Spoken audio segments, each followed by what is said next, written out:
Благодарам. Почитувани колеги, почитувана јавност.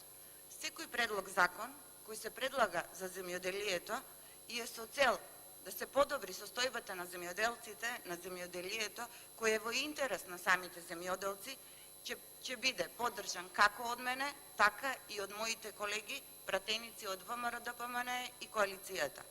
И тука нема и не смее да има никаква забуна. Меѓутоа, денес сме по кој знае кој пат повторно сведоци на носење на закон по скратена постапка, закон кој е повторно популистички и предизборно наменет. Со измените кои денес се предлагаат, се предвидуваат дополнителна поддршка за земјоделските стопанства, каде носителот е до 40 годишна возраст во висина од 1,2 милиони денари за инвестирање во земјоделското стопанство. Оваа влада и ова министерство ја укина мерката за млад земјоделец. За денес, без никаква анализа, за тоа колку земјоделски стопанства ќе бидат офанати, како ќе се реализира и како и на кој начин ќе се врши исплатата, да ни предлага законско решение за мерка која тие сами ја укинаа. Понатаму, предложените измени се за искористеноста на ИПАРД средствата, зашто предходно постоеше гарантен фонд кој исто така се укина.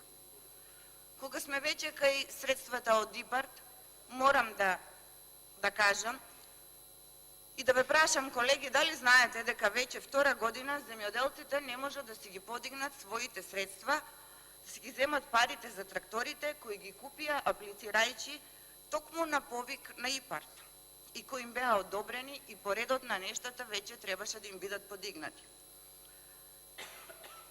Го покренав тоа прашање и го прашав министерот што е со тие пари, а од министерството, поточно од министерот за земјоделие, ми беше одговорено дека станува збор за многу мала бројка на земјоделци.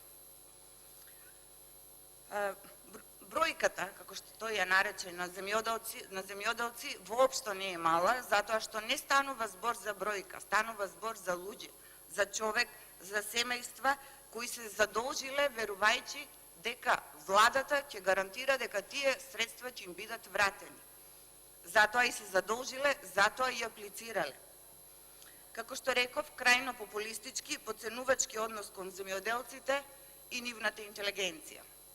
Колеги пратеници од владеачкото мнозинство, бидете сигурни дека ниту еден земјоделец не ги заборави сите ваши предизборни ветувања.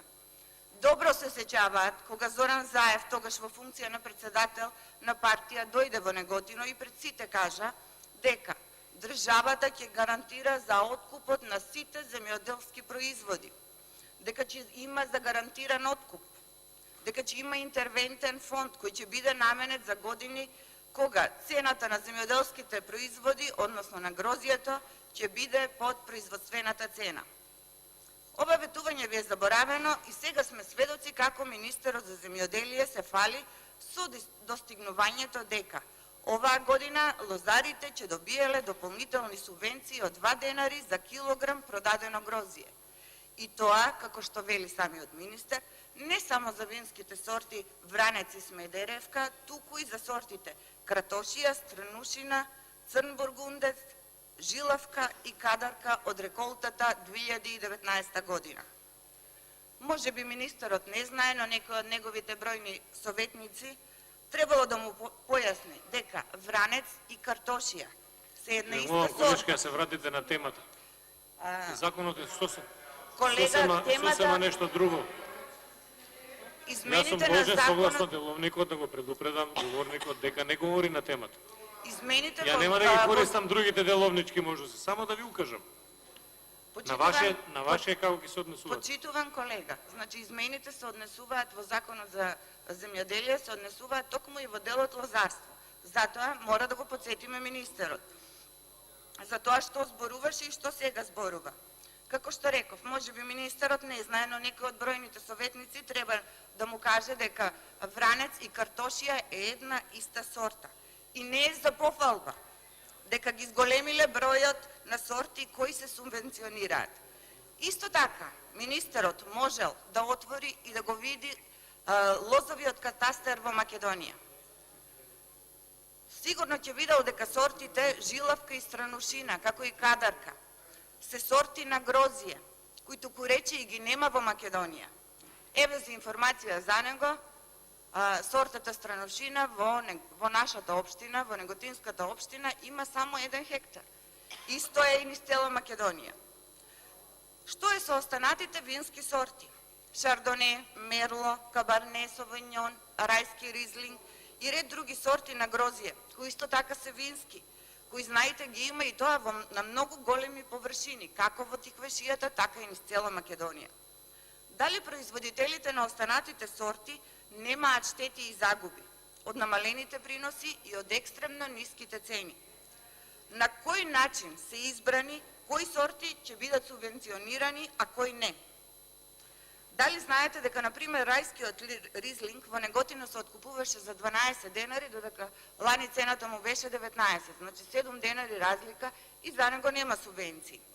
На крај, оваа година, почитувани колеги, ќе излезе исто како и 2017 година, кога родот измрзна од 70 до 100%, а владата субвенционираше 2 денари за килограм продадено грозие. Иронијата е во тоа што лозарите не продадоа грозие, а вие субвенционирате по килограм продадено грозие. Исто ќе биде и сега. Родот е 10-кратно намален заради сушата, а министерот се фали со 2 денари и тоа само за определени сорти на грозие. Многу пати кажав досега, прогласете елементарна непогода ако сакате да им помогнете на земјоделците. Дополнителните субвенции треба да бидат по површина, односно по хектар. И тоа да важи за сите сорти на грозие, а не по килограм продадено грозие, бидејќи оваа година беше лоша за сите лозари подеднакво. Нема лозар кој оваа година е задоволен. Ако сакате да им помогнете на земјоделците, тогаш доисплатете ги субвенциите. Доисплатете го едниот денар кој што веќе 1 година овде го зборуваме. Во последните 3 години, од кога сте дојдени на власт, не се исплатени, може би не знаете, меѓутоа и 20% плюс субвенции за регистрирани земјоделци. Исто така и 2% данок за регистрирани земјоделци се уште не им се вратени. Но по се изгледа министерот е премногу зафатен со правење рокади во подрачните единици на МЗШВ, во шумска полиција, во водостопанство, да ги шета вработените од една во друга подрачна единица, заради зголемен обем на работа, како што самиот кажа, во Повардарскиот регион, и затоа од Неготино праќа вработени во Радовиш, во Кавадарци, а од Кавадарци во Прилеп и така натаму. Или пак е министерот зафатен со масовно вработување, кои што се случуваат во моментот во подрачните единици на Министерството за земјоделство, шумарство и водостопанство, па нема време за реалните проблеми кои ги има многу во земјоделието. Како и да е, се што прави оваа влада и оваа министерство е популистички.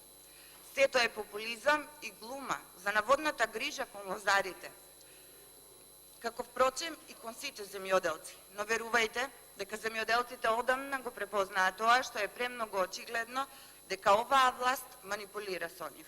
Ви благодарам. Реплика пратеник од